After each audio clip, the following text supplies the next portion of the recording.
Appreciate it.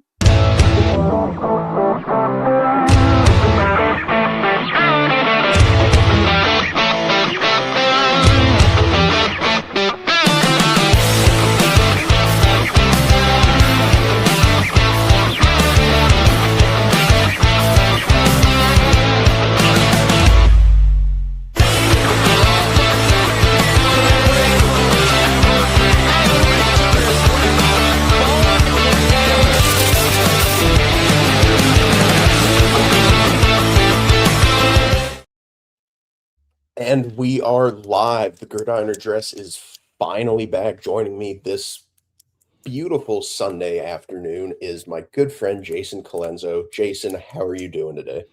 I am fantastic, Aaron. Thank you so much for having me on. Super excited. We got the NBA playoffs going on right now. We got Major League Baseball in full swing. And now we get to talk about football. I love it, man. Thank you. I am always happy to have you on and super excited to talk about the NFL draft. Today, me and Jason are doing a full first-round mock draft. Now, Jason, your Giants just traded away Dexter Lawrence and got the 10th overall pick from the Bengals. Real quick, before we get into the actual mock draft, I just want to get your thoughts on that trade. It took me a hot minute because, of course, things come across on the internet. You don't really believe them right off the bat. So I had to do a little scrounging to make sure that it was legit. Wow. Well, first of all, the Bengals. That is going to be a heck of a gamble. Look, I know the Bengals need a defense, something awful. But to give up the 10th pick in this draft, in such a nice, deep draft, there's a lot of great prospects out there. To give up that 10th pick to the New York Giants, who now have 2 top 10 picks in this draft. Let's go. Let's go. Harbaugh's first year. This is going to be a great draft for the Giants because there is a lot of value in those top 10 picks. So to get 2 of them now, watch out now. Here comes Big Blue. Yeah, the Giants are in a great spot, and I think I like this for both teams. I think the Bengals, it's a gamble to bank on an impact player being there at 10. Yes, they're good prospects. You never know how they're going to pan out, though.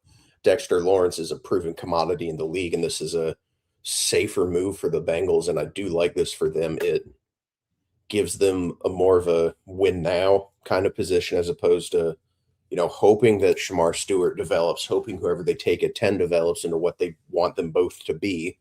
So, yeah, I really like this for the Bengals. And, Jason, you ready to jump into the mock draft? I am too, man. I am. Let's go, man. Let's go. The Las Vegas Raiders, you were on the clock. Yeah, and, Jason, I'll have you go first, but I am 100% sure we have the same pick here. But who do you have the Raiders taking number 1? It's a no-brainer. I mean, they're going Fernando Mendoza. The Raiders need a franchise quarterback. They're kind of rebuilding again. They have Ashton Genty there. So they're also too with Brock Bowers. So you need somebody to get them the ball. Those are your playmakers. They have a ton of other opportunity. They needed to work on that offensive line, but getting Lindenbaum from the Ravens, getting him over there, I think was a huge asset because that really helps that offensive line to protect Mendoza. I think they're going to need a little more work there. They need to get some wide receivers because I think they need a few more weapons. But, what good are weapons if you got no one to get you the ball? So Fernando Mendoza, and it's amazing how his stock literally skyrocketed this year. This kind of Hawkins back to Joe Burrow back when he got drafted. He was really not on a lot of people's radar until he had that phenomenal season, came through, won a national championship. Next thing you know, Joe Burrow went high in the draft there up to the Bengals. So they've had the worst QB rating the past 5 years. So, they've been in the bottom 5 the past 5 years for QB rating. So this is much needed. We'll see. There's a lot that the Raiders still need to do, but this is a no-brainer pick. Why would you not take this guy? He's going to be your franchise quarterback. And yeah, Jason, I feel like you said all that needs to be said. I also have Mendoza going 1. He had a spectacular season, led Indiana football to an undefeated national Yeah. championship. That is crazy. And Yeah. I mean, yeah, in a weaker quarterback class, having somebody like Mendoza available is huge for the Raiders. Because there's a different world where the Raiders are here and there's no good quarterback, and it's a weird spot to be in. I think the Raiders are looking good, though. They spent money on the offensive line in the offseason. Yep. They're setting themselves up for success. They're making smart moves. Shout out Cody for also helping me get locked in StreamYard, because I found out I was logged out at like 11 a.m. So big props to him. And moving on to number 2, we have the New York Jets on the clock. I have them taking Arvell Reese, an edge out of Ohio State. Super athletic. Wasn't like a very long-term starter. I believe he only was like a full-time starter this past season because Ohio State has just had a lot of talent on the defensive side of the ball. So it's hard to get reps in a team like that, but he showed out. He's got good size. He's explosive. I was torn between him and David Bailey here, but Jason, who do you have going at number 2? And that's kind of who I went with David Bailey, because, the Jets are going to keep jetting. We're going to see. It's hard for me to imagine a world where the Jets don't mess this up. So this is going to be very, very curious on who they actually choose, because I think you can, with Reese and Bailey, I think you can kind of flip-flop them because they're both amazing talents. But Bailey led the FBS in pressures, in QB pressure, and 14.5 sacks, tied for the lead there. And that's something the Jets need. That defense, as bad as the offense used to be, the Jets defense used to be good. You used to like, okay, at least the Jets defense is going to show up.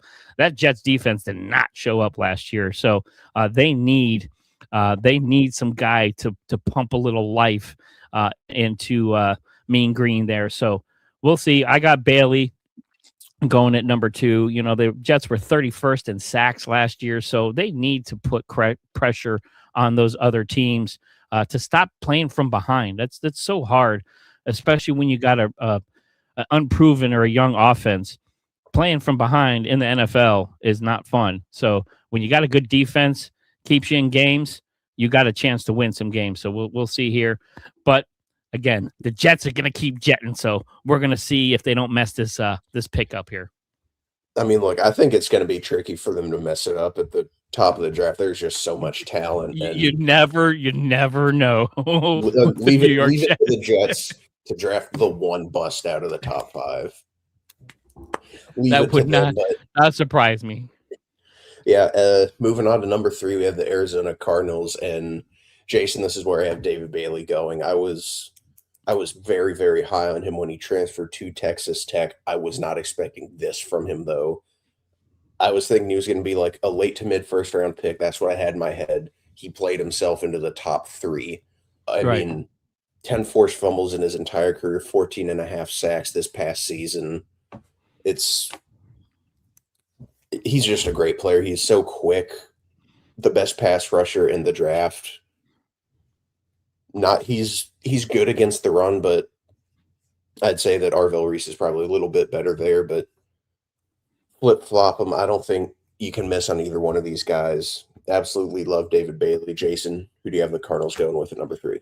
And this is where I had them taking Arvell Reese from Ohio State. I think he's, again, one of those guys that can put pressure on quarterbacks. The Cardinals need to do something. That is, they are the Desert Jets. That franchise, they've always got some high hopes, and then they just completely come out and do absolutely nothing. So it'd be interesting to see, with all the big changes they got going on. Kyler Murray's gone. That franchise is shaking some things up here. So what better way to start this draft and get a cornerstone of your defense, where in that West, where you're dealing with the Seattle Seahawks, whose defense, the Legion of Boom Part 2 done showed up, won a Super Bowl. So, the San Francisco 49ers, the Rams. So you better have a good defense in that NFC West. And this is, again, one of those no-brainers. Hopefully the Cardinals can't mess this up, but because either one of those guys there are going to be kind of monsters on that line. Absolutely. And coming up at number 4, we have the Tennessee Titans. This was an interesting pick because they need a lot. You can go in just about any direction. I think they can take a best player available philosophy, and that would be a good move. Jason, who do you think the Titans are taking at number 4? This was tough because Cam Ward needs a lot of help. He also needs a lot of protection. So, I mean, there's a lot of great offensive linemen out there right now. So, do they kind of go for the easy pick and get a good, offensive lineman there? But I think they go with somebody that can score touchdowns, and they go out and get Jeremiah Love, the running back from Notre Dame. They need something. I mean, Tony Pollard is not the guy. Tajay Spears just never really developed into an every down back.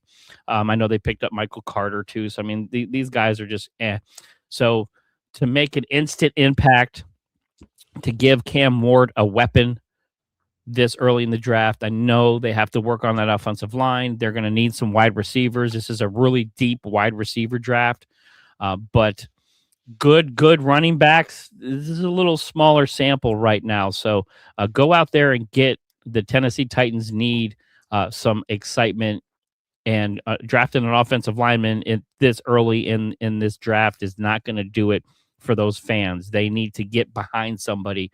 And what better way to fall back in love with your team than drafting Jeremiah Love out of Notre Dame? Yeah, and Jason, I have the exact same pick, but you could go Francis Mauigoa here. You could go Carnell Tate. Yeah. Really just get Cam Ward some type of help on the offensive side of the ball. Love's a great receiving threat as well. Right. He has good short area quickness, long speed. He's really versatile, and there's a really big drop off in running back talent. Like, you got Jeremiah Love, and you got Jadarian Price's teammate out of Notre Dame. I think he's going to be a nice second round pick. But yeah, I think when you have an opportunity to take a player like Jeremiah Love, you just got to do it.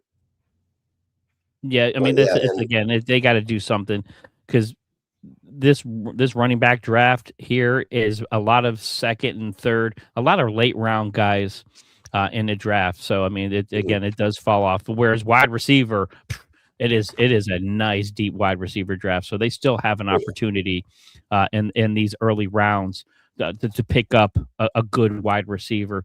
There's not going to be that big bopper running back in this. There might be, you never know. You get that diamond in the rough. This is where these GMs and these scouts make their money. So, but it'd be interesting to see what the Titans do here. It definitely will. And I think I'd be an advocate of them going offensive line in the second round, and, looking at like I don't even know, because I have my list of top 10 receivers here, and I think they're all gone by the time the Titans would be picking in the third round. But I mean, yeah, like you said, it's spectacular wide receiver class. And Jason, next up, we have your New York Football Giants, who, as we mentioned, now have the 10th overall pick as well. They have set themselves up to really have a super exciting season next year. Obviously, on the offensive side of the ball, got Jackson Dart. Cam Skadbu obviously got hurt. Hopefully he'll be back and playing like he was before his injury. Right. But you got to look at the defensive side of the ball here at 5, in my opinion, Jason. I know I'm not the Giants expert, but I have them going Sonny Styles here. I think this feels like a no-brainer pick. You could also argue Carnell Tate here as well, but I just think they need more help on the defensive side of the ball, especially now that they're down Dexter Lawrence. Styles, obviously not defensive tackle, but you still need to get a good player in there. And I think Sonny Styles is the best defensive player on the board right now. Jason, what do you have your Giants doing here? I'm still nervous about this, because this is going to be Harbaugh's first draft here with the Giants. So I know he loves defense, but now that you have 2 top 10 picks, but my thought process on this is there's been a lot of grumblings and a lot of things in the wind about the Cowboys trying to move up and grab Sony, that they really want to get him. So this is the Giants' chance to not only get a really, really good linebacker, but then stick it to the Cowboys at the same time. So I got him picking Sony too. I love it. 77 tackles last year. The guy's a monster out of Ohio State. You put him with Abdul Carter. Holy cow. I mean, you can go Caleb Downs at safety. They do need some help on the outside. They definitely do need a wide receiver, but at 10, you could probably get one or one of those guys. You could probably get yourself, you're going to get yourself a top wide receiver at 10, no matter what. You could still get 2 defensive players, in this first round with 2 top 10 defensive players. So you could get Styles and you could get Downs both, to really shore up that defense. Cause I know Harbaugh loves his defense. So, but I'm going Sony too. Cause again, you get a great linebacker, great prospect, and no matter what the Cowboys do, unless they trade up to that 3rd or 4th spot, they're going to lose out on getting the linebacker they want. Sorry, Mr. Michael Davis. I know you love your Cowboys, but I would love to see the Giants they need that big bopper back there in that defense, because that defense was very lackluster last year. It will look great on paper beginning of the season. That front 4 looked amazing, but Sexy Dexy only a half a sack last year. Abdul Carter didn't really come on till later in the season. So Sony Styles, let's go get him. Without a doubt. I'm really bummed out that Styles and Reese both tested so well and exceeded expectations this season, because I think it was week 5 or something. I was of the college football. I was doing some mock drafts. I was like, oh man, Carolina really needs a linebacker. I like this Sonny Styles guy out of Ohio State. Has a phenomenal combine. Carolina's not going to touch him. And that does break unless they trade. Bit. Yeah, that doesn't feel like a Dan Morgan kind of move. Right. I think they're sticking put at 19. They're still going to get a really good player. Obviously, we'll get to them eventually, but right. Moving on to number 6, we have the Cleveland Browns, and offense. Just don't take Ty Simpson. I don't think he's a bad player, but at number 6, there are way more pressing needs, and for whoever Cleveland is going to put behind center, I think you got to shore up that offensive line. You want to try and get a little bit of versatility too. I have them taking Francis Mauigoa, an offensive tackle out of Miami. Really? Yeah, he can also slide in the guard. Wow. He's got a little bit more positional versatility than some other linemen in the draft, like Monroe Freeling, who I absolutely love, but he is more of exclusively a left tackle. That's what he played at Georgia. That's all he played, and he's very, very good at that. I think for the Browns' sake, you want a guy who you're going to be able to shift around, and that is Francis Mauigoa for me. Jason, who do you have the Browns taking here? Well, this is where the draft starts getting kind of shaky, because I think a lot of the dominoes really depend on what the Giants do at 5. Because in that 6th spot, I know the Cowboys want to slide up there. So if the Giants don't take Sony, be prepared to watch those Dallas Cowboys bet the farm and try to slide up and give Cleveland 3 first-round draft picks with doing some switching. I think they'll go from 6 to 12, and then from 20 to 39, they'll get a bunch of different picks. So I think the Browns do that. But if they don't, and status quo stays that, and the Browns get this pick, I see them taking Carnell Tate. I think they go wide receiver. They keep it in the state, Ohio State. I think, again, you need something for this team to be excited around. Shedeur Sanders is going to be the starting quarterback of this team. The Browns fans need a shot in the arm, and if you go out and get a stud wide receiver from your home state, I mean, they can get Casey Concepcion because he's top-ranked wide receiver. Malachi Lemon, you got him out there, but I think Carnell Tate is a no-brainer for the Cleveland Browns because home kid. Yeah, he can score. He is a playmaker. And Jerry Jeudy, just right now, is not that dude there in Cleveland. So they're going to need some help. I love Fanning Jr. As a tight end, so that's pretty solid there. as long as their running backs stay healthy. But I think they go wide receiver if they keep this pick. If they don't and trade with the Cowboys, a lot of things going on. We'll see what they do in the later of the round.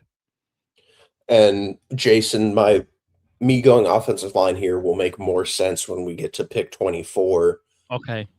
Let me cook a little bit. Moving on to number 7, we have an NFC East rival of your Giants, Jason, the Washington Commanders.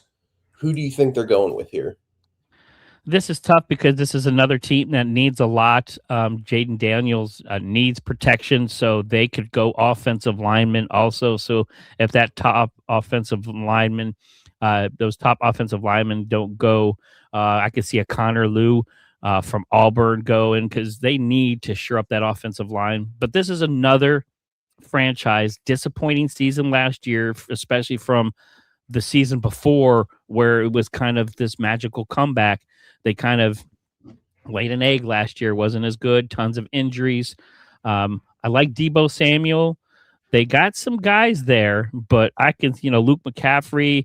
I know they got Treylon Burks and De'Ami Brown. They got an awesome wide receiver core there, but I can see them going to a Jordan Tyson from Arizona. So if they don't go offensive lineman with Connor Lew from Auburn, who I think would be a good fit there, I can see them going Jordan Tyson, wide receiver, Arizona State, to give them another weapon, and then later on in the draft, really shoring up that offensive line. And Jason, I agree with you. I think offensive line and receiver are the big things, and I think they go receiver here. And as we've noticed, Carnell Tate is still on the board. I think they sprint to the podium with that, hand the pick in super quick. Right. They have an all right receiving core. McLaurin's getting a little bit old. And like McCaffrey, De'Ami Brown, Treylon Burks, those are all solid plays, but they're not guys who are going to be your wide receiver 1. I think Carnell Tate could absolutely be your wide receiver 1 someday. Right. I think they snag him up. I think they look at offensive line on day 2, second, third round, because there are some really talented offensive linemen that are going to be available at those picks as well. Right. And I mean, Ohio State just keeps pumping out these great receivers. I'm not saying Tate's going to be a Emeka Egbuka, but he's still going to be a great player. And moving on to number 8, the New Orleans Saints. And your favorite team. I love them. I love them so much, Jason. But yeah, this team, they could go wide receiver. They also need a lot of help on defense. I think they're going defensive line. I think they take Ruben Bain Jr. out of Miami. Got 2 Miami players going in the top 10. Bain is incredibly strong, overwhelming one-on-one as a pass rusher. The main potential qualm with him is his arms are a little bit shorter. I do believe he's going to make up for that. Right. A little bit less consistent as a pass rusher, but he's still got a good bag. He's a great run defender. And yeah, it's really just like the shorter arms. If he had longer arms, he'd probably be going top 5, but he's strong. He's good against the pass. He's good against the run.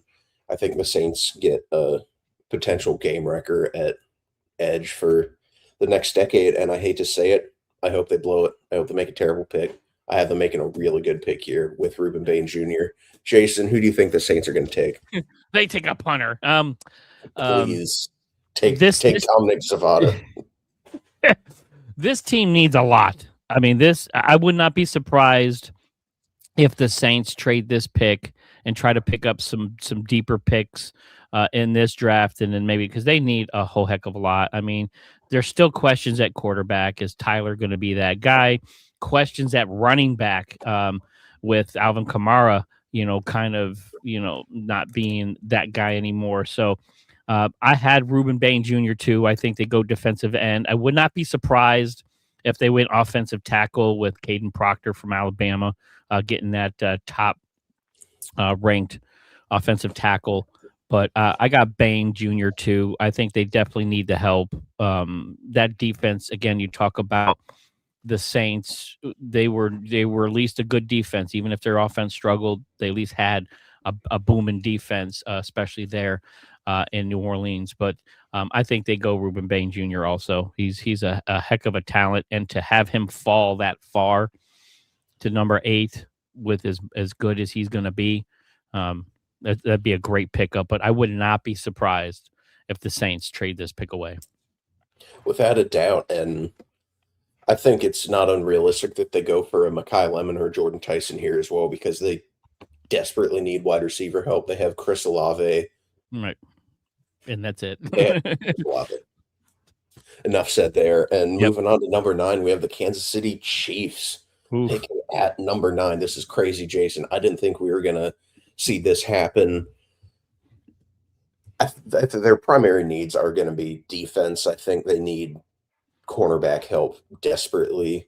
They need edge help as well. But right now, I think there's a little bit of a gap between the best edge available and the best cornerback available. Right. I have first corner coming off the board here. Mansour Delane out of LSU. Just shy of 6 feet tall. He's got good size. Absolute lockdown corner.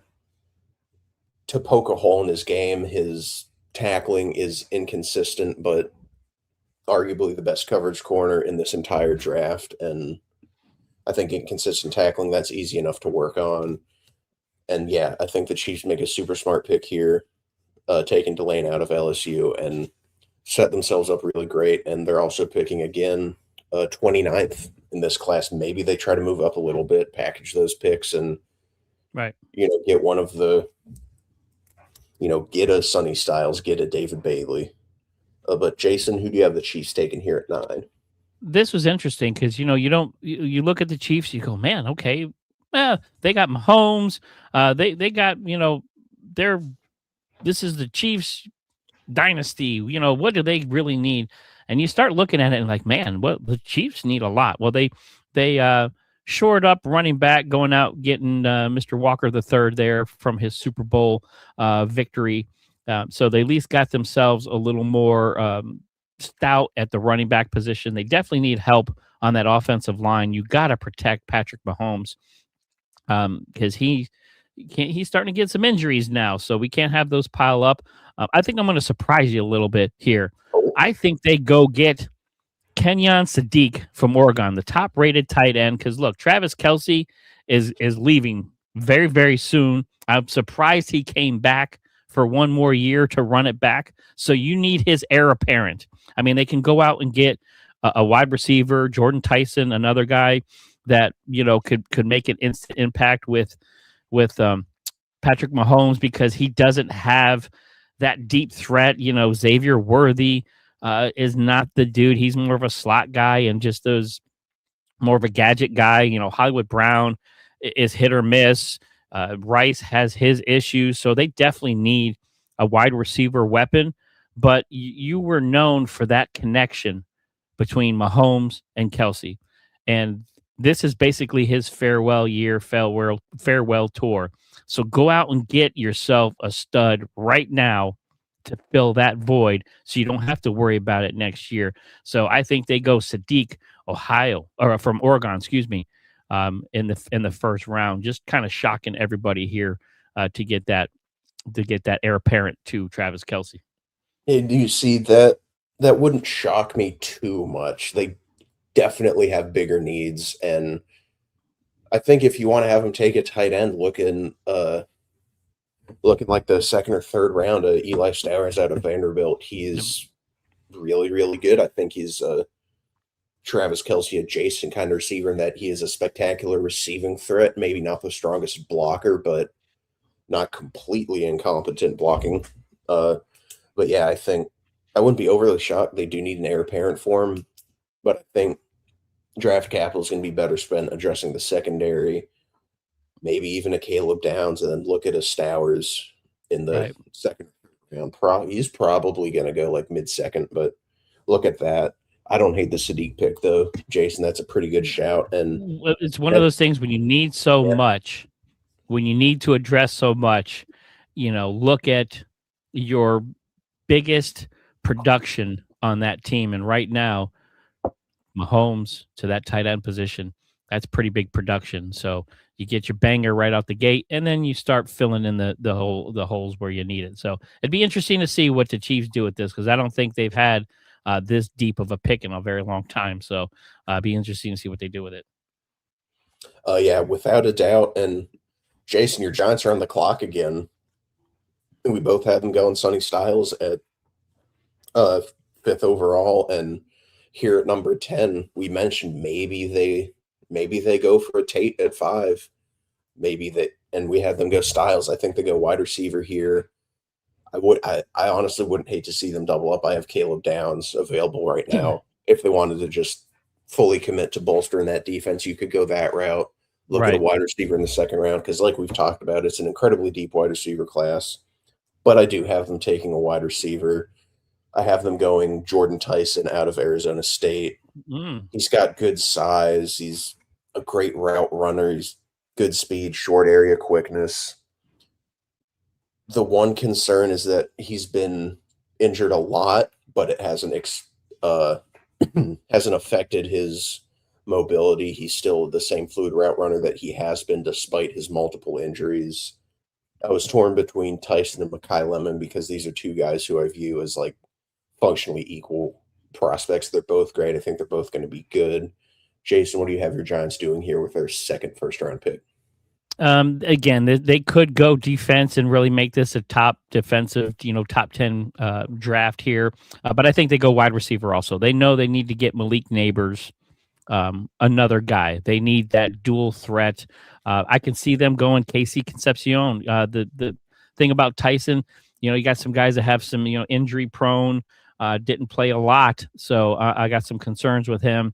I like Lemon too, but little bit shorter as far as wide receiver. So I don't know. Sometimes that height makes a huge difference. So why not go for the top ranked wide receiver in the draft out of Texas A&M with Casey Concepcion? I do dark horse. I really like Denzel Boston out of Washington. I don't know, something about him. 6'4", 210. That's a heck of a frame to throw to. You put him with Malik Neighbors, but I think they go top ranked wide receiver Casey Concepcion out of Texas A&M. They give some Jackson Dart some more weapons to start throwing them darts to. So let's go Giants.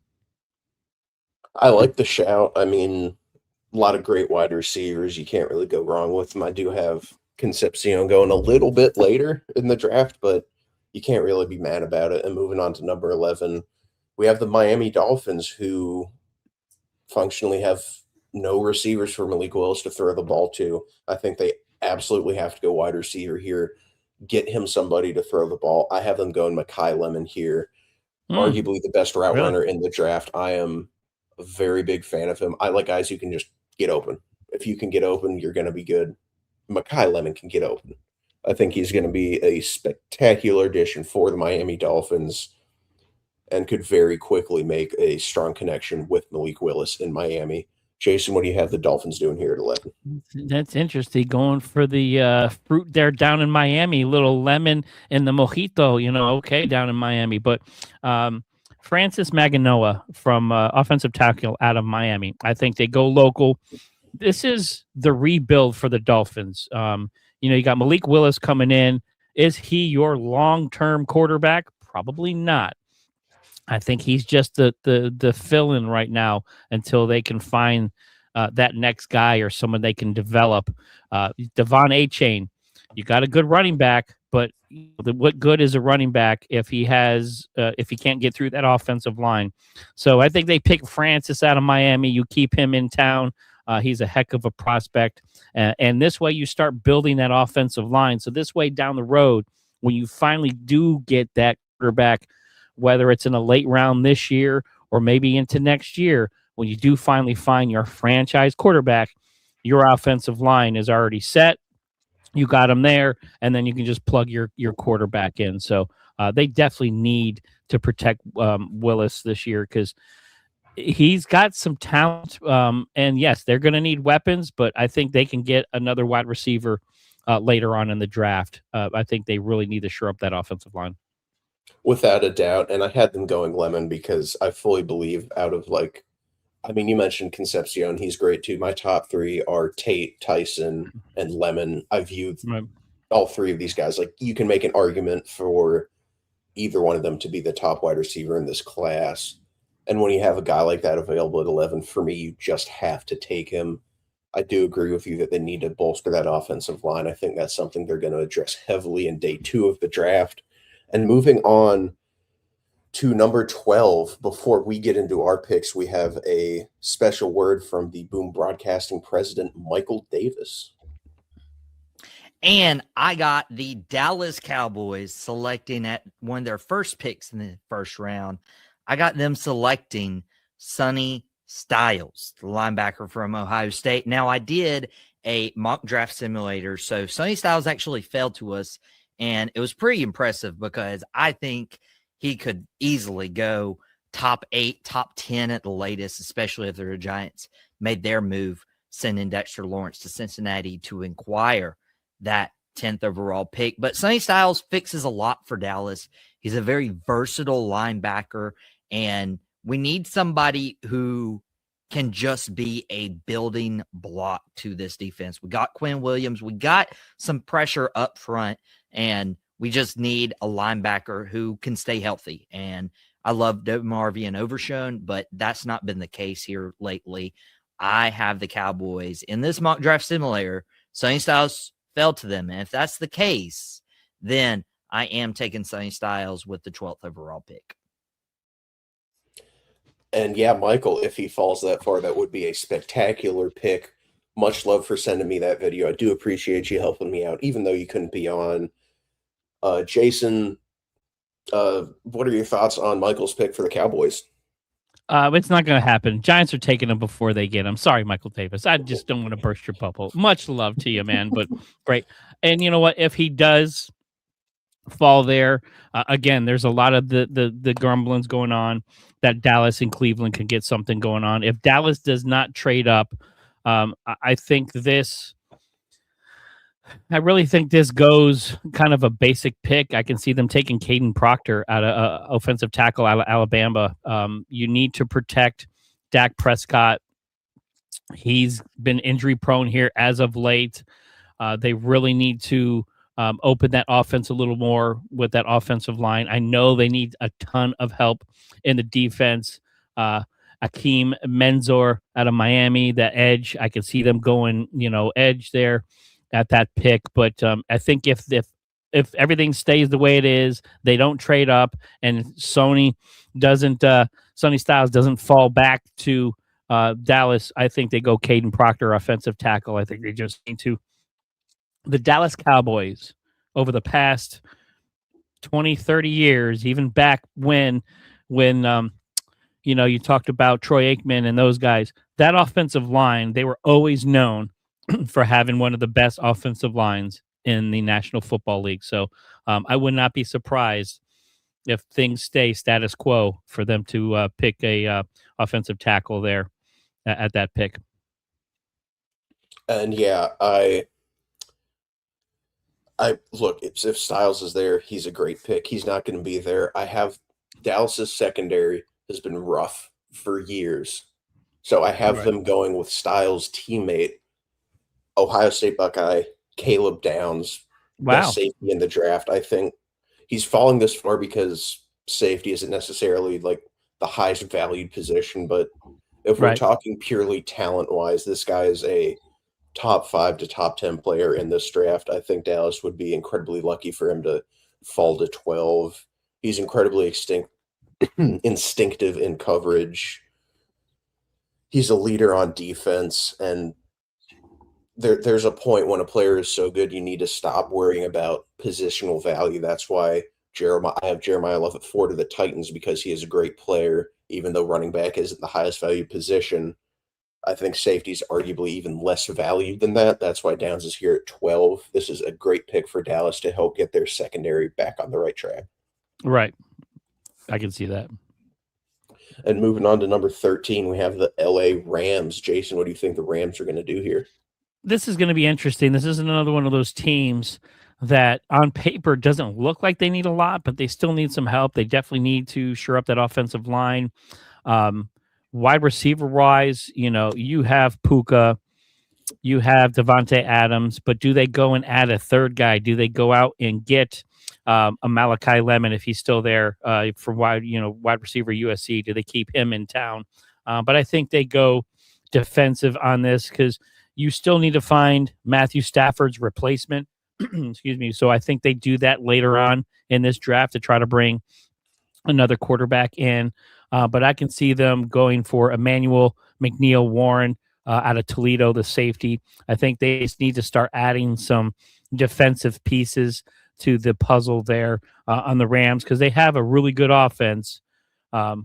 Few little holes here in that offensive line, but I think they need to just really focus on that defense in this draft because I think the Rams need to come back and be that defensive because we talked about it earlier. The West is a defensive minded with a bunch of teams, they're defensive-minded teams with Seattle, with the 49ers, again, if the Cardinals focus on the defense early in this draft. So I think the Rams need to focus on defense in this draft. Now, Jason, I went the exact opposite. You're right. There are some strong defenses in that division, which is exactly why they have to go offensive line to protect Stafford, keep him healthy as long as you can. Look at finding his replacement in the 2027 draft. Maybe you pick like a Taylor Green in the 4th or 5th round, hope that he can develop and learn behind Stafford because Green is a phenomenally gifted quarterback, great athlete, good arm, maybe a bit inconsistent as a passer. I think the Rams take my best pass blocker in this draft, Monroe Freeling. We mentioned him earlier, left tackle out of Georgia. Entered the draft as a true junior. A spectacular player, great size. He's 6'7", 315 pounds, long arms. Yes, he's maybe a little bit less technical. He's still good. He has so much room to grow. And I don't think the Rams can necessarily go too wrong here because they're still a really strong team and you can afford to go best player available, or you can try to build up the offensive line for your quarterback of the future so that he can roll into a well-established offensive line as opposed to trying to throw something together after he's already played a year or two. Right. I like that. That's fair points. Definitely. And moving on to number 14, we have the Baltimore Ravens. I think you could go D-tackle here, but I'm not super crazy on any of the defensive tackles in this draft this early into the first round.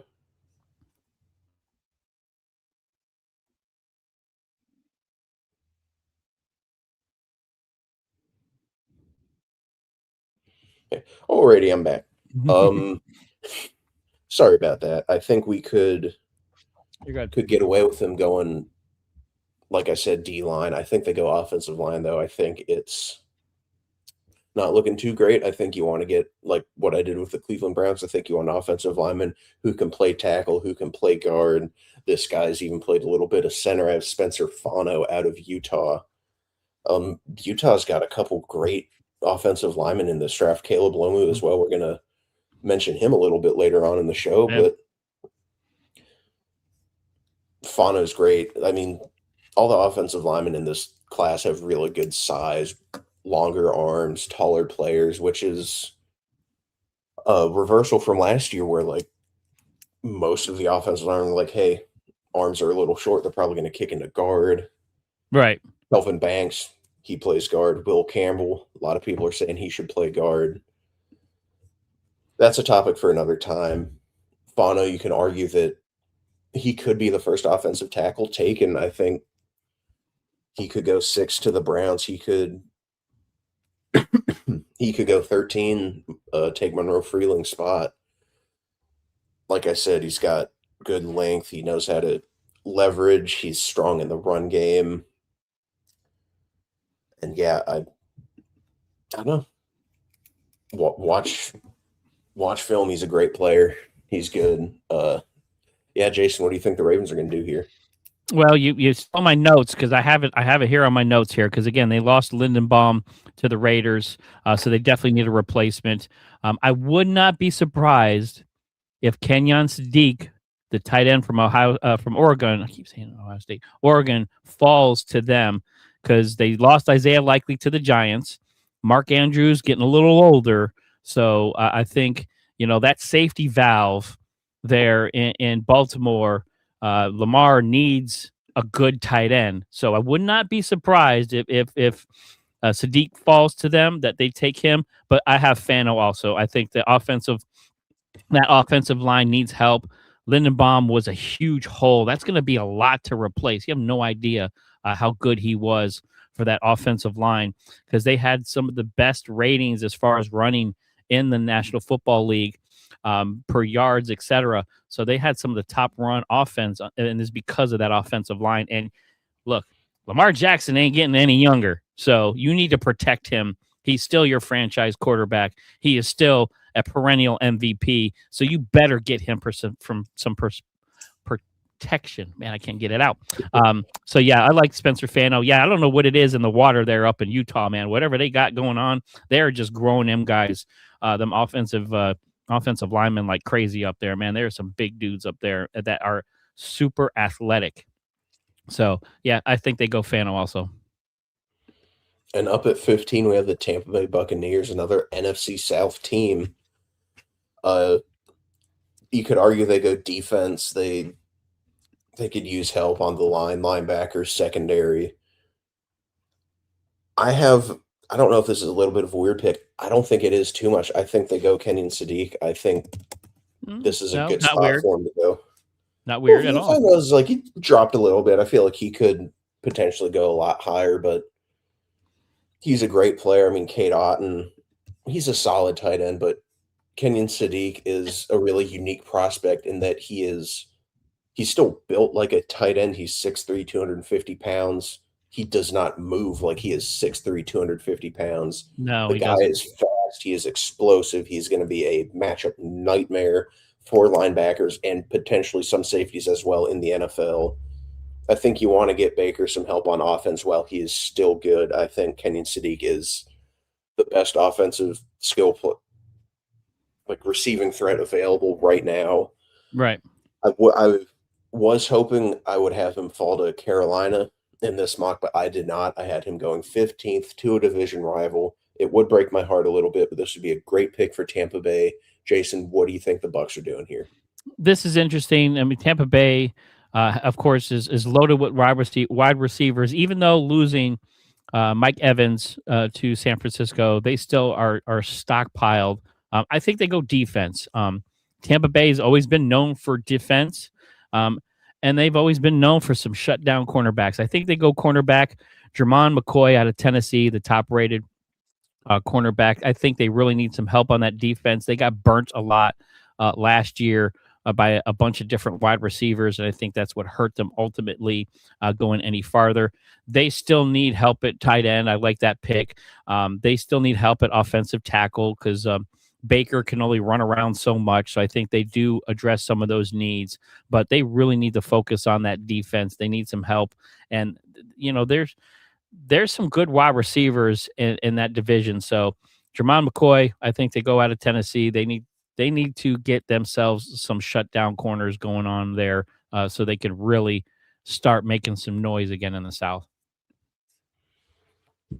And at 16, we have the Jets again. I don't think they're going to double up on defense here, but I mean, you could. They desperately need a wide receiver, though. Mm-hmm. You need to have more people than Garrett Wilson to throw the ball. There he is. There's the president, Michael Davis. I'm happy Gridiron Address is back. I am happy you're here watching, Michael. And yeah, I think the Jets go Omar Cooper Jr. here. I think he's again, great wide receiver class. These guys are. You don't have anything on Omar Cooper Jr.? What? I said you're stealing my notes. Oh yeah. I thought you said you had no notes. No. I got tons of notes. I said, you stole my notes. No, but that's a great pick. I mean, but yeah, he's dense. He's 6 foot, 200 something pounds. He's great after the catch. He's developing as a route runner. We're seeing him progress in that sense. He's only getting better. And like, you could go Denzel Boston. You could go Casey Concepcion. He's still on the board for me. You can't really go wrong with wide receiver. You already got a great defensive prospect in Arvell Reese from Ohio State. Mhm. You got to go wide receiver. Whoever you think is best available, go with them. Jason, you said I stole your notes. Do you have the Jets picking the same player as me? I did. I had Omar Cooper Jr. I think he's going to be a really good addition there. He had a great season in Indiana, man. They could pick up Boston. I really like Boston. I hope he doesn't go to the Jets because I'm focusing in on him because, of course, I do fantasy football also. We also do Sideline Savants here on the Boom Broadcasting Network. So I'm always looking at these offensive players by points, and I really like Boston. But right now with Garrett Wilson, they're coming back from that knee injury. Adonai Mitchell, is he going to be that guy? I think he's a great third option kind of deal. Maybe you have Isaiah Williams. They got QB questions out the wazoo, but there's no big QB in this draft other than Mendoza that you can that I think will crack back into this, first round. So go out and get yourself a stud wide receiver and then start filling in the other pieces that you need. So yeah, I like Cooper in this position because that Jets offense, they keep jetting. They need some help. So go out and get yourself a playmaker. The Jets will, without fail, always jet. Moving on to 17, we have the Lions, who they had a disappointing season. It's been a unfortunate couple of years for Detroit. Jason, what do you think they're going to do here to try and get themselves back on track? They need offensive line help really, really bad. They had they were 31st in pass block win rate. I mean, so you talk about a team that was predicated on getting the ball down the field with the sun god there, St. Brown, and you got some stud wide receivers. You got Laporta. I know you lost one of your running backs there, but you still have Sonic. So they need offensive line help. So I got a Monroe Freely, offensive tackle out of Georgia. They really need to shore up that offensive line. I think that's going to be a huge focus for them this really early in the draft because those are their biggest needs right now. I think they can put a few pieces on the defense there too. Sure, why not? Offensively, as far as playmakers, they've got playmakers. They've done a great job at that, but free up that offensive line. Monroe Freeling out of Georgia, 6'7". This kid's a big dude, man. 315 pounds, moves really well. They need help blocking and pass blocking. So I think that's what the Lions do. And Jason, we do have the same train of thought with the Lions pick. I do have them taking a different offensive tackle because I have Maui Noah, Fano, and Freeling are all off the board. I think this guy deserves a lot more love than he's getting. It is Max Ihana-Shore out of Arizona State. He's from Nigeria. He did not play football in high school. And he is a first round prospect. He should get taken in the first round. He is just shy of 6'6". He's 320 pounds. He has over 34-inch arms. Physically, he is exactly what you want in an offensive tackle. And for a guy who has not played football for the vast majority of his life, he has great foot speed. He is incredibly athletic. And for his lack of experience, he plays with a sense of urgency in the run, and he has a good pass blocking set. I think he's going to continue to develop. And I feel like a guy with this kind of size and his physical tool set is somebody who Dan Campbell would absolutely love. But I do think they go offensive tackle here. There are a couple guys I think they could go with. Caden Proctor is one of them. But yeah, Max Ihana-Shore out of Arizona State. Spectacular player, and I do hope he goes to Detroit. That's a good pick, man. That's a good pick. Yeah, they definitely need that help. The Lions can get back into this kind of a disappointing season last year. So free up that offensive line, and you're going to see that offense explode again. Without a doubt. And up at 18, we have the Minnesota Vikings. Jason, what do you think Minnesota's doing here? Holy cow. I kind of went back and forth on this because Minnesota, getting Kyler Murray, you got J.J. McCarthy there. So, I mean, quarterback-wise, I think they're kind of a hot mess. That's an interesting quarterback room right now. They need a lot. That's one of those teams that, right now they can use offensive line. They can use wide receivers, even though they have JJ, and they got some studs there. I think they can use just about everything, but I think they go defense. I like Dylan Thiemann, the safety out of Oregon. 8 interceptions last year for Oregon. They need somebody to help that defense. They need to shut down the wide receivers because now they're in that NFC North. There's a lot of stud wide receivers. When you talk about the Bears, when you talk about the Lions, you talk about the Packers, they're going to need to shut down those wide receivers up there in the cold, cold North. So I think they go out and get a safety. Like I said, Thiemann out of Oregon, I kind of like him. They need to focus on that defense. You're the one stealing my notes now, Jason. I have the exact same pick, Dylan Thiemann out of Oregon. He's been productive his entire career. His first 2 years of college, he was at Purdue. He was functionally the lone bright spot for Purdue football his 2 years there. Over 100 total tackles in both of his seasons. Slight dip in production there. He his one season in Oregon, 92 total tackles, still had 2 interceptions and a sack.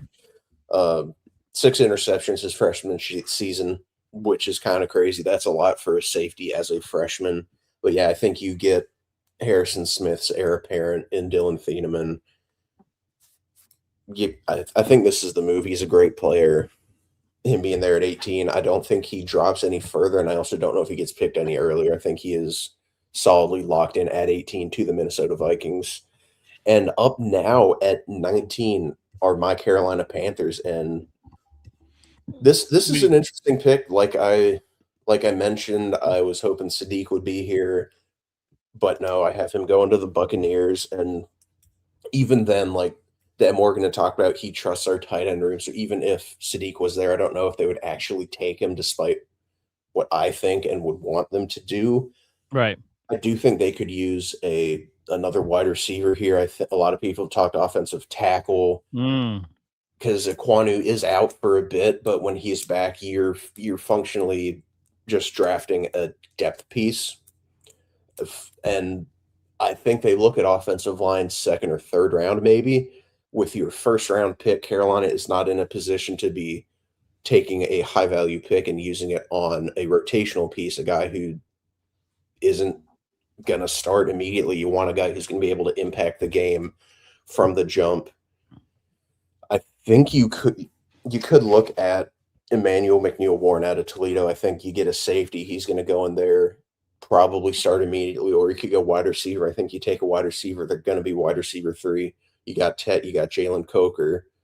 I want Xavier Leggett to turn into the player that we expected him to be, but you got to get somebody in there. Jason, you had him going earlier in the draft, but I have him going right here to the Carolina Panthers. He started his career at NC State, finished it off at Texas A&M. It is KC Concepcion. Bring him home. He's from Charlotte. He is also a phenomenal football player. I think he would slide in well to that offense.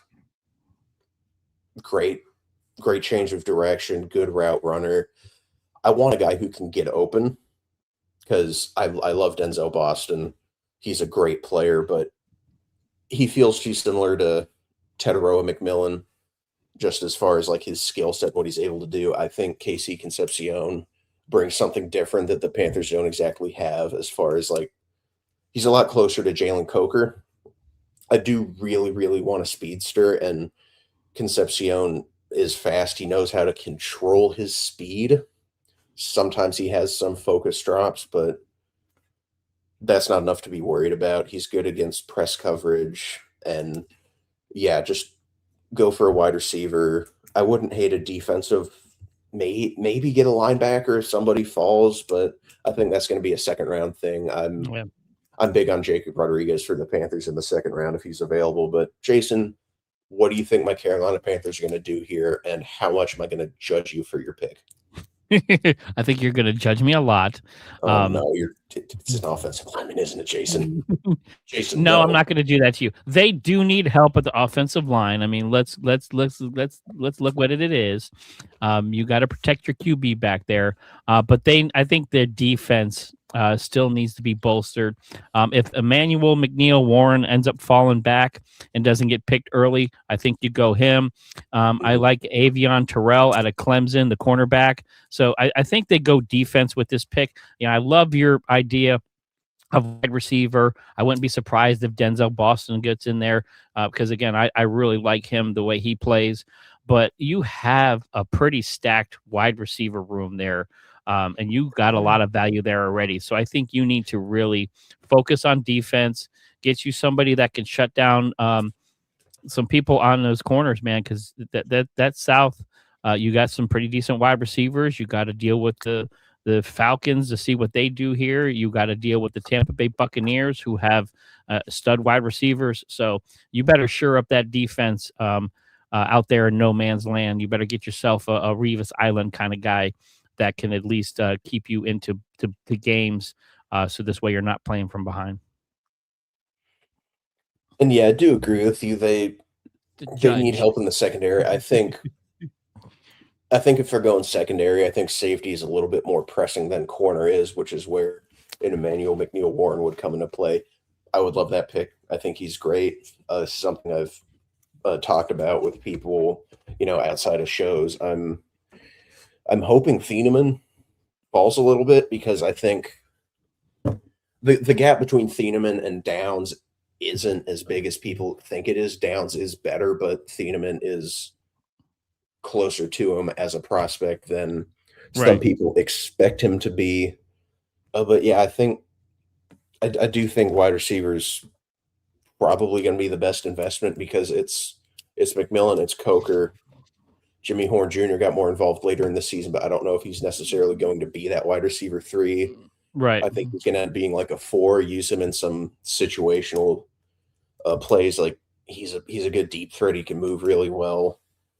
Get him in motion, confuse the defense. I think that's a great use for him. I think Concepcion would be like the perfect player, him or Lemon. If either one of them are available at 19, I think you take them. And moving on to 20, we have the Dallas Cowboys again, and we have more words from our president, Michael Davis. The Dallas Cowboys could very easily trade out of this pick, and I wouldn't be surprised if they do. They could trade a little further down in the first round to pick up a second-round pick if there is a guy who falls that Dallas isn't invested in, maybe an offensive player, but the Dallas Cowboys struggled with defense last year. They need to go after defense. After taking Sonny Styles with the 12th overall pick in this mock draft simulator, I got Mansour Dulane, the cornerback from LSU. The Dallas Cowboys just let go of Trayvon Diggs. He wasn't a fit anymore for the Cowboys, and he was struggling. There is a NFL comparison of Kenyon Mitchell from the Philadelphia Eagles who have exceeded expectations. We just got Christian Parker as their defensive coordinator. So Mansour Dulane from LSU could be a really good fit for Dallas if they stay at pick number 20 and Dulane falls to them. But if not, I do expect the Dallas Cowboys to inquire about trading the number 20, staying in the first round. Let's say if there's a 25 or a 26 available, trading down to get that second round pick that they gave up in the past. So let's see what the Cowboys do. But with pick 20, I got Mansour Dulane, as Dulane and Styles are the new Dallas Cowboys. And look, I can't argue with his logic there. That's a great pick. It's not the player that I have, but I do have him taking cornerback here. Michael, we got the same train of thought going on with the Cowboys draft. I have them taking Jermod McCoy, a corner out of Tennessee, who's got good size. Yes, he missed last season, recovering from a torn ACL. But, I mean, he's still good. His medicals have checked out for the most part. I think he's going to be ready in time for training camp, potentially. He's a smooth mover in zone. He's good in press coverage. He's got quick feet, good in short area movement. And, yeah, I don't think you could go wrong with really anything on defense right now. Like he said, I think Colton Hood, Avion Terrell, those are both other corners. I think those would be good picks for Dallas. Jason, what do you think the Cowboys are doing here at 20? I think they take a punter. because it's Dallas. No. Shout out Boom Broadcasting Presidents, Mr. Michael Davis. Great job with that. This is going to be interesting. I think they go, again, I think earlier they go offensive tackle. I think they go wide receiver here. I think picking up Denzel Boston, this is where I kind of have him fallen, which breaks my heart because I really want him to go somewhere where I can draft him with my fantasy football league. Because, good hands, 11 touchdowns last year. You need to pair somebody with CD Lamb, because CD Lamb getting hurt last year really hurt the Cowboys offensively and getting them down the field. So I think they go Boston here, wide receiver. There's still a ton of value defensively in this draft in the later rounds. I would not be surprised if they did trade the pick away to get some more capital. But if they do keep this pick, I think they go wide receiver, get themselves another weapon. I think they can use it, get Dak. He is still got an arm, so he can get the ball down the field. And if you have two stud wide receivers, that just makes you even more dangerous. And so I think they go Boston right here. And at 21, we have the Pittsburgh Steelers. I was slightly disappointed that I could not get Chris on the show, but yeah, man, he's a busy man, and it is all good. But Jason, what do you think Chris's Pittsburgh Steelers are going to do here at 21 overall? This is another one of those teams that kind of needs a little bit of everything. That whole quarterback situation that they got going on, they're waiting for Aaron Rodgers to come out of the cave again to decide whether he wants to come back, which will be interesting to see if he does that, because right now they're definitely hurting at that quarterback position. But this is going to be, I think they go Olia Vega Ione, the guard out of Penn State. I think they shore up the offensive line, because no matter who they put back there, they're going to need to protect. And if Aaron Rodgers does come back to play again, he's 157 years old, so they're going to need somebody to protect him. So I think they need to shore up that offensive line. So Mr. Vega Ione, let's go Penn State. Keep him in the state. And Jason, you stole my notes again. I have them making the exact same pick. They need guard help. Great minds think alike, man. Exactly. We've done this a couple times now. But yeah, I think you need O-line help. You could, potentially look at taking a defensive lineman because Cam Hayward isn't getting any younger. Right. But I think I've talked about it so much at this point, I sound like a broken record. If you're going to be having a young quarterback coming in sooner rather than later, you want to build up the offensive line now so you're not throwing him behind a potentially weak unit. That is why I think they're going O-line here, and Ione is the best guard in this draft. I don't think you can really go wrong with any offensive lineman here, though, but I do like this pick for Pittsburgh. Moving on to 22nd overall, we have the LA Chargers, and I think you could potentially look at guard here, get Herbert a little bit more protection. That's not what I have them doing, though, because I do think that this player is better value at this pick than any of the guards would be. Although I do still like a couple guard prospects that are available. I think they take the second best pure pass rusher in this draft. In my opinion, it is Akeem Mesidor. Yes, he's going to be old. He's not going to have like the longest peak because he's going to be 25 years old as a rookie. He's going to be used in like purely pass rushing situations until he can develop more as a run defender, but he is very, very good as a pass rusher. 12.5 sacks this past season at Miami. I think the Chargers, him falling this far would be very, very good for LA. They could potentially go Keldrick Falk out of Auburn as well, but I just like what Mesidor brings as a pass rusher more so than what Falk brings as a run defender. They're kind of opposite ends of the spectrum in terms of what their skill sets are. Jason, what do you think the Chargers do here? I kind of like that thinking. They need to focus on that defense because that Chargers defense needs a lot of help. I think they go Peter Woods, defensive tackle out of Clemson. A lot of pass rush potential out of him. They definitely need somebody that can light up, their defense a little bit. They need to have somebody that can really break up these defensive schemes and break up that offensive line for the other team. So I love Peter Woods coming out of Clemson.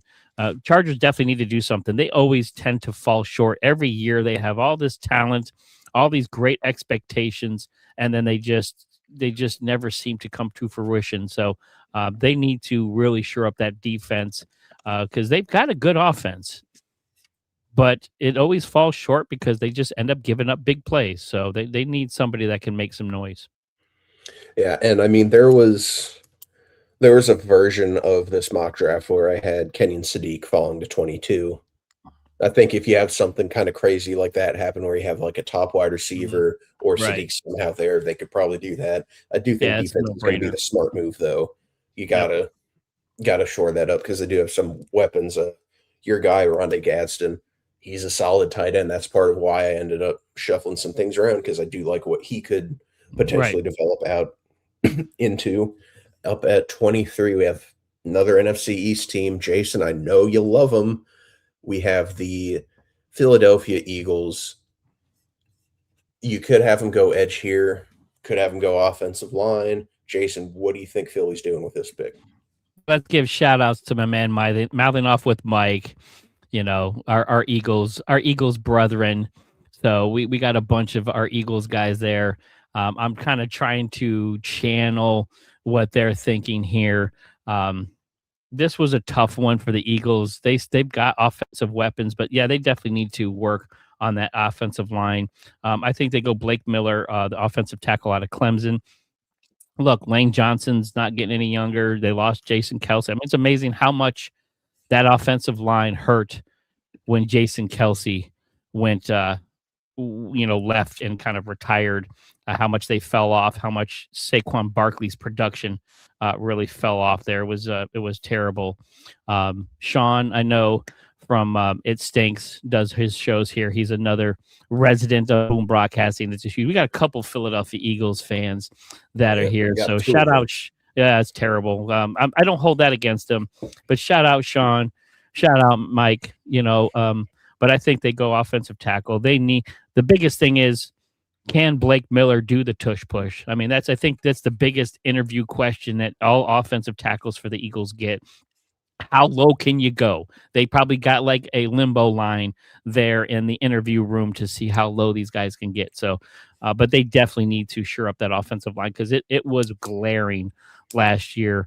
Saquon, poor performance, especially coming off an amazing season the year before. So I think that's where they really focus on it. They need defensive help too, but I think they can get that later on in the draft and some better value. And Jason, we have the same train of thought here. Again, I have them going an offensive tackle. I think they get Caleb Lomu out of Utah. And you just talked about you need a guy with flexibility. You need a guy with bend. Caleb Lomu is a very, very flexible offensive lineman. He's got quick feet. He is good in pass protection. He's improved throughout his college career as a run blocker as well. Again, this is one of those picks where I had some things shuffled around. Ihana Shore, if he's there, I think he's also a great pick. I think, really just best offensive lineman available. Need somebody who's going to be able to fill in for Lane Johnson when he inevitably retires because he is getting up there in age. Yep. And 36.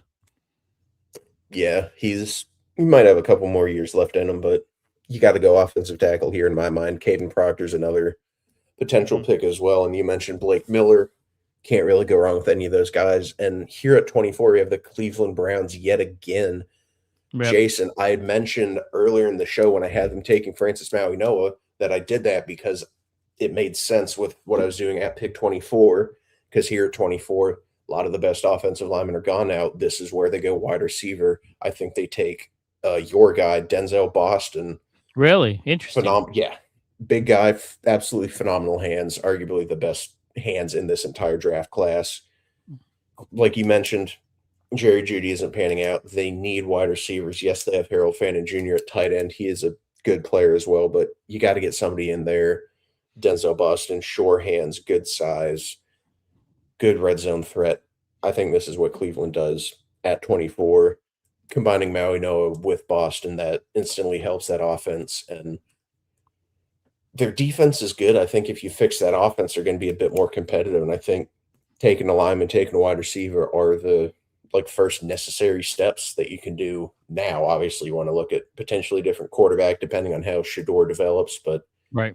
Jason, how do you think this pick plays out for Cleveland? I think this is where they go for Lomu. So Caleb Lomu, Utah, the offensive tackle. This is where I think we got it flip flop here. I think I Yeah. picked wide Again, receiver and an same train of offensive thought. tackle. So I think they go flip flop. Either way, they're getting an offensive tackle and a wide receiver in this first round, unless they do some trading and get a third pick, and then maybe they could throw another defensive guy in there. I wouldn't be surprised to see Jermon McCoy, the cornerback out of Tennessee, to add to that defense, come out of there. Myles Garrett is an absolute monster. He needs a little more help in that defense to continue to be as great as he is. But I think they go offensive line. They really need to protect Shedeur Sanders. They need to do something there in Cleveland to make an impact. And, what better way than just get a couple of studs, wide receiver, offensive line. You're filling some big holes there in that first round. Without a doubt. And Jason, I like how we have the same train of thought. I feel like last year when we did the show, it was a little bit more contentious, but this year we're on the same page. Yeah, this draft is a little more. I don't want to say a little more straight line, but there's not a lot of deviation in this draft. There's a lot, especially this first round. There's just a lot of good players in this first round, so it's going to be hard for these teams to really screw it up. So it'd be interesting to see what happens and what kind of moves and how many jumps we're going to see. But some of these other drafts we've had, it's been all over the board. But this draft, there's so much good talent out there right now. It's kind of hard to deviate from what we're picking here. So, but I like it. I like that we're on the same page, man. I love it. And up at 25, we have the Chicago Bears. You had a pretty solid season. They're in the playoffs, I think they're in a good spot. Still strong on offense. I think you're looking at defensive line here. For me, it comes down to three players. I think you're looking at Caden McDonald, Keldrick Falk, or Peter Woods. And I think I really like Keldrick Falk here. I've talked about him briefly before. He's a really, really strong run defender right now and has a lot of room to grow as a pass rusher. I think this is a guy who we could see picked potentially as high as – I could see him going as high as 12. I don't think he's going to drop much lower than here at like 25 to maybe 27. Right. He's a phenomenal athlete, very explosive at 6'5", 288. He has the size that you want out of a pass rusher in the NFL. His production stagnated a bit in 25, but in 2024, he had 7 sacks, 11 TFLs. So we've seen that he can be a productive pass rusher, but he is inconsistent. And for someone at his size and how big he is very, very good at getting leverage and knowing how to manipulate that. Jason, what do you think the Bears do here at 25? I'm going a little weird. I think this is where maybe we deviate a little bit. I mean, I know they definitely do focus on the defense. They need to be the monsters of the midway again. They have a really nice offense right now. The baby bear is coming into his own. Wide receivers stud, even though they lost, one of them to Buffalo there. I still think they're going to be dangerous offensively. They've been known as a defensive team, so they need to get back in there. Montez Sweat needs a little help. So I think they go Zion Young, defensive end out of Missouri. I think he's got sleepy talent. I think he's kind of out of Missouri there. I think he's one of those guys that you can really just plug in. And I think it makes an instant impact. Not a huge name. He's not big on a lot of people's boards, but I think he's got a lot of value there at 25. So I can see them picking him up because right now they only had 35 sacks last year. That's not Bears defense. Bears defense is a lot more than that. So they're going to need a lot of help there on that defense. Without a doubt. And I think potentially a best case scenario for Chicago is that an Akeem Mesidor does drop to 25, because if you're wanting to put pressure on the quarterback, Mesidor is going to be the best player to do that at this spot in the draft, unless they wanted to potentially trade up a little bit and get somebody. You never know, though, because last year, who thought Jacksonville was moving up to draft Travis Hunter like they did? Yeah. Things could potentially get a little bit weird. We obviously never know. And up at 26, we have the Buffalo Bills. Like you mentioned, they did get DJ Moore, and I do think they need help defensively. You could maybe even go wide receiver here, but I feel like the guys who are left, I don't know if they're necessarily worth a first-round pick, even though they're still good players. I Right. wouldn't be too shocked if Buffalo went for like a Chris Bell out of Louisville. But Jason, what do you think the Bills do here? I had some questions on that too. Of course, offensive line. Just about every team out there always looks at offensive line, but wide receiver, yeah. I mean, DJ Moore was a great pickup, but Kenyon Coleman, is he going to be that guy? Kahil Shakur, is he going to be that guy too? So I mean, I could see them going this way, but they really need to shore up that defense. So I got Keldrick Falk, defensive end out of Auburn. Get themselves a pass rush. They need defensive help there. He's got a lot of potential. Look, the Bills are always right there, but they can just never get past the next guy, and that defense needs to be shored up because they're just never going to get where they need to go. They're never going to make the Super Bowl if they don't have a better defense. Bruce Smith was a huge reason, and that defense was a huge reason why the Buffalo Bills went to the Super Bowl 4 years in a row. So, Bills, it's great to have offense, but you got to focus on that defense right now. And Jason, again, really similar train of thought. I do have them going a defender here. I think they take a defensive tackle, Caden McDonald, out of Ohio State, get a nose tackle in there. He isn't going to be the strongest pass rusher, but he is going to eat up double teams and be a disruptive presence in the run, which in theory should hopefully free up Greg Rousseau and Bradley Chubb to be those pass rushers that Buffalo does need. Keep Ed Oliver a little bit more fresh as well. Yeah, I think they go defensive lineman. I debated Peter Woods at this pick as well, but I do like the skill set that McDonald brings as a nose tackle and being able to, distract the offensive line and force them to double team and be a disruptive presence in the run. At 27 now, we have the San Francisco 49ers. And Jason, this team is constantly banged up. Trent Williams missed some time. I think you're looking at offensive line here. I think you got to go tackle, and the best tackle that's left available for me right now is Caden Proctor. And I do really, really like this guy. He is massive. He is over 6'6". He is 306. Seen a couple different numbers. 360 pounds. Absolutely. Give or take a pound. Give or take 10. You never really know. Everybody's listed at different weights. Exactly. But he does have surprising foot speed for his size. He's younger, and he is technically sound for somebody who is that young. But as we've seen with some of these offensive linemen who are that big, Mekhi Becton comes to mind. He struggled to start out his career. He was a super, super high draft pick. Right. And as much as we do like these big offensive linemen, because who doesn't love just an absolute unit like that on the offensive line, I do think Proctor's probably going to have to slim down a little bit to be like an every down offensive lineman. And I think San Francisco would be a great spot for him to go learn from, the best offensive lineman in the league right now, Trent Williams, absolute monster. I think he'd be a perfect guy for Proctor to, sit behind from for, a couple years and get adjusted to the game. You could have them go a couple different ways here, but I think offensive tackle is probably the best move. They could go guard as well, could go wide receiver. They do have a handful of needs that they have to address.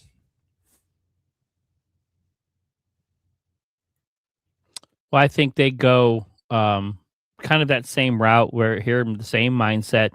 Look, San Francisco, they need the drafted doctor because they are always freaking injured. I mean, it is unbelievable the MASH unit that team has had over the past couple of years. And the healthiest person on the team was CMC last year. So shout out CMC for staying healthy. But we got to show some love to my man, Mr. Podcast Smitty. He's our resident 49ers fan, Mr. Shannon. So I hope your 49ers stay healthy this year.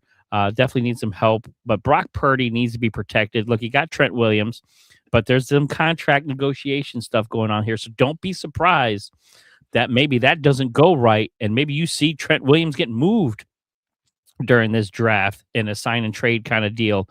But I got Max. I'm going to say this wrong, but I'm going to try to say it. Iheanacho, the offensive tackle out of Arizona State. So they definitely need to protect Brock Purdy. They need wide receiver help. They need some help on that defense too. They got a lot of holes to fill there in San Francisco.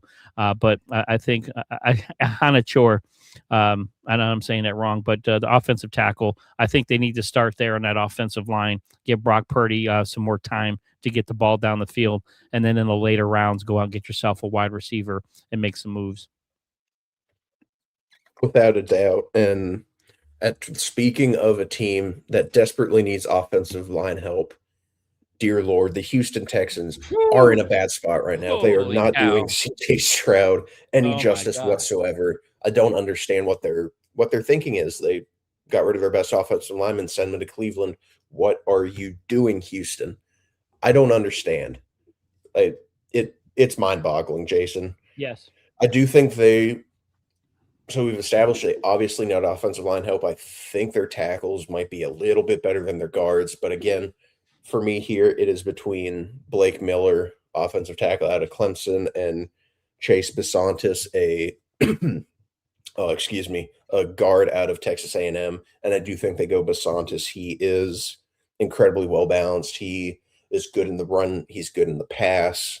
I think he's probably a little bit more rounded than Blake Miller is, but obviously people value guards less so than offensive tackles. But I do think there's enough of a difference to where taking Bisontis over Miller is the right decision here. Jason, what are the Texans doing at 28?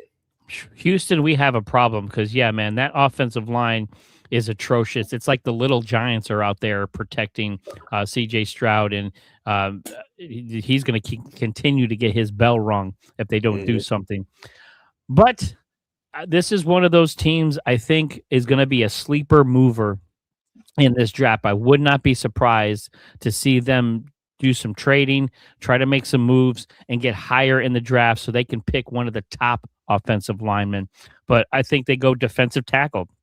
I think they kind of shock everybody a little bit if they stay in this position.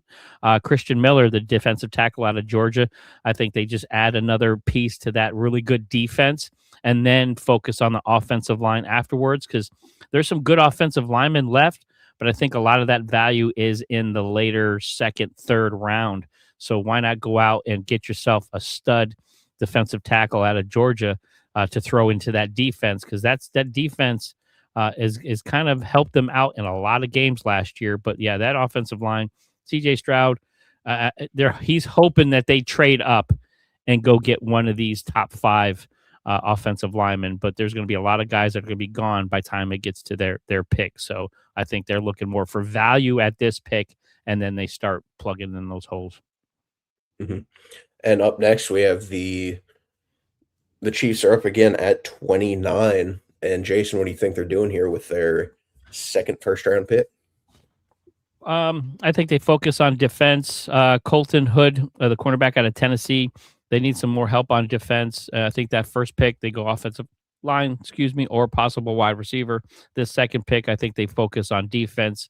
They need to make sure they stay in games here. So I got Colton Hood there, the cornerback out of Tennessee.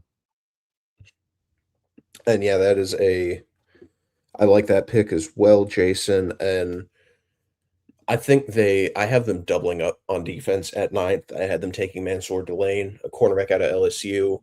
And up here at 29, I think they're going to go Zion Young, edge out of Missouri, and just continue to shore up that defense. I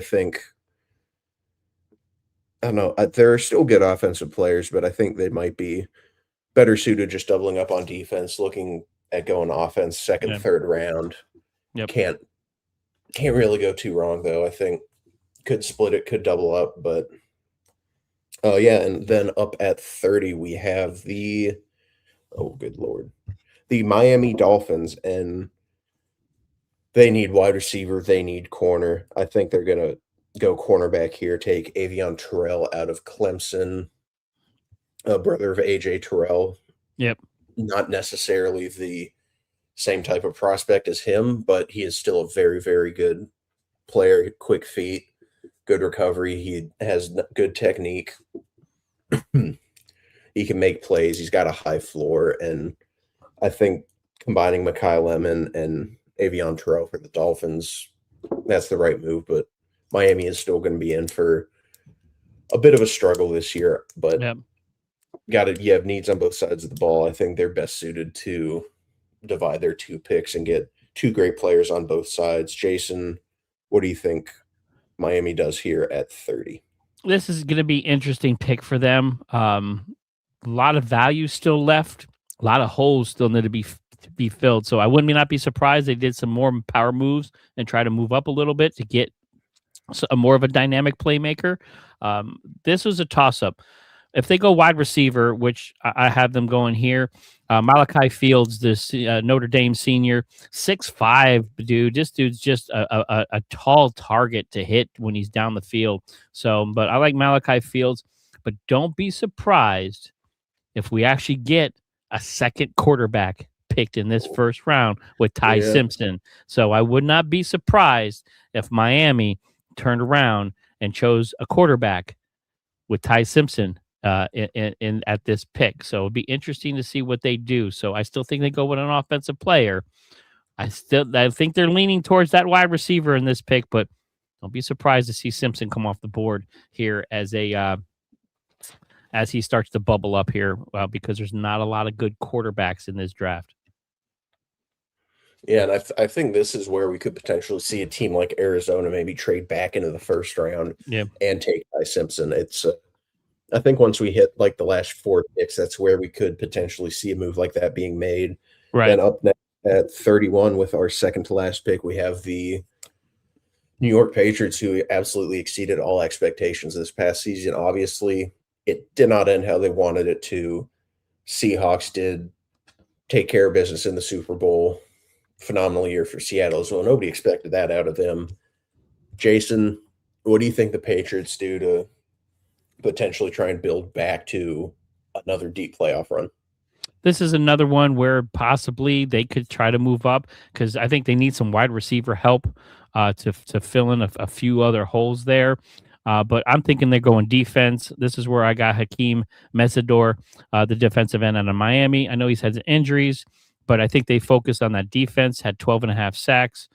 So I think the Pats, getting past all this drama that has just been drug up here going on with their coach, we'll see what happens with that. But I think they focus on the defense in this draft heavily. So we'll see what they do. And I also have them going defense, have them going edge.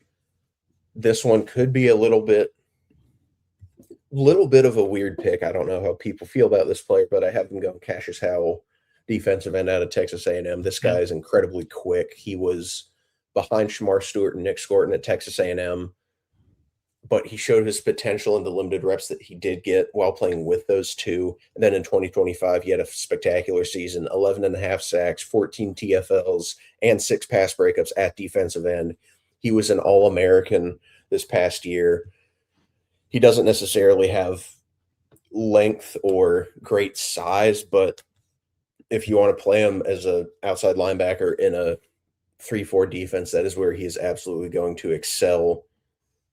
I think at this point you're looking for guys who have you're looking for good value here, and I think he's great value with a lot of potential to grow more as a run defender, hopefully bulk up a little bit, become more of a 3-down player as opposed to like situational pass rusher.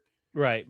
And Jason, we're almost at the end of the road. We only have one more pick left. It's the defending champs, the Seattle Seahawks, and that's crazy to say, isn't it? It is a little bit crazy to say here. But yeah, obviously they lost Kenneth Walker in free agency. I don't know if they're going running back here. Jadarian Price, yes, he's good, but you're reading my mind later. I feel like, again, like I kind of wanted to have the Cardinals straight up here and take Ty Simpson. I also didn't want to get too weird with it and have a bunch of trades happening because I'll probably end up looking more stupid than I'm already gonna look. I hope I come out of this looking smart, but that's not going to happen. So I tried to minimize the risk here. Jason, How do you think the defending champs play out with this pick? I think if they go chalk, they do need to replace Kenneth Walker III. I like Charbonnet.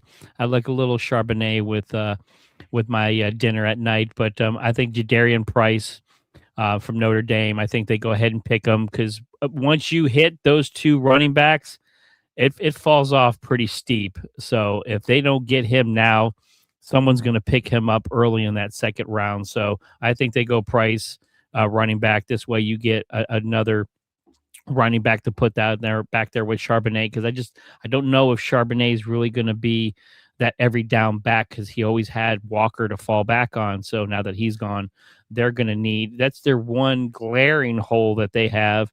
I think they have a few other pieces that they can fill in, but this Seattle Seahawks team is good. What a heck of a season that they had. Sam Darnold, you talk about a phoenix rising from the ashes, and a heck of a story for him. To go from a complete bust in New York, a little bit of a journeyman, to end up in Seattle and then turn around and win a Super Bowl. That's some TV movie stuff. So I think the Seattle Seahawks, I think they're going to be tough to beat because they got that Legion of Boom Part 2 defense is back there. So if they just plug a few other pieces in there, I can see them possibly picking a wide receiver to help Jackson Smith and Jigba in this, but I think they go running back. It's a no-brainer. Pick him up before somebody else does and fill that hole that you need. And yeah, it's tricky because they do really need it, but I think they'd be better suited bolstering up that defense just a little bit. I think there's a couple pretty talented edge rushers that are left with a lot of upside as well, and I think more so than, spending that 32nd overall pick on a running back who might not necessarily be worth it. I do like Jadarian Price. I think he's talented, but does very much feel like a second-round player to me. With this pick, I was torn between a couple edge rushers, TJ Parker out of Clemson and Gabe Jackas out of Illinois. I think these are two really uniquely different players. Jackas he's been productive, but he's not he doesn't have any crazy outlier traits. He has good athleticism for his size, but that is an important qualifier. While TJ Parker is strong, he's explosive. So I was really struggling with, do I want the guy with the elite traits, or do I want the guy who is solid all around and has been productive? Right. TJ Parker had a drop-off in 2025, as did the entire Clemson team. I think I'm going to weigh his potential, and he was incredibly productive in 24. I do think we'll see Gabe Jackas go early in the second round, but here at 32, I do have the Seattle Seahawks taking TJ Parker out of Clemson. Good pick. I mean, just add some more fuel to the fire with that team there, because they've still got a good squad there in the Pacific Northwest. So that's be interesting to see if they can run it back next year. It's definitely going to be fun to watch. And Jason, you have any last words before we sign off? No, man. Like I said, I appreciate being on. I'm super excited for this season. This is going to be an interesting season moving forward here in the NFL. So I am also excited for coming up down the road here, Sideline Savant. So I'll be picking your brain a little bit more as this draft, comes closer this week. But man, guys, if you get a chance, hit that like and subscribe button here. Jump on the Boom Broadcasting bandwagon. Had a heck of a weekend and a heck of a week. Lots going on, of course, with WrestleMania 42 going on. So make sure you're checking out here with Night 2 coming up. So I know we got a lot of content there. You'll see me here on 3 from Deep. So if you love the NBA playoffs, please jump on. Check me out here. I had a special guest on yesterday. But we are just in the mix of the NBA playoffs right now. So having a lot of fun with that. And I always appreciate being on here with you, Aaron, man. So thank you very much for having me. We're days away from this draft. So we'll see if our prognostications come to reality or if it just kind of blows up in our face. But you know what? If that's the case, it happens to everybody. So, but man, much love. Thank you very much for having me. And I can't wait. Jason, it's always a pleasure to have you on, and you said everything that needs to be said. Like and subscribe. We've got some great WrestleMania content coming up. Be sure to stay tuned for that, and hope everybody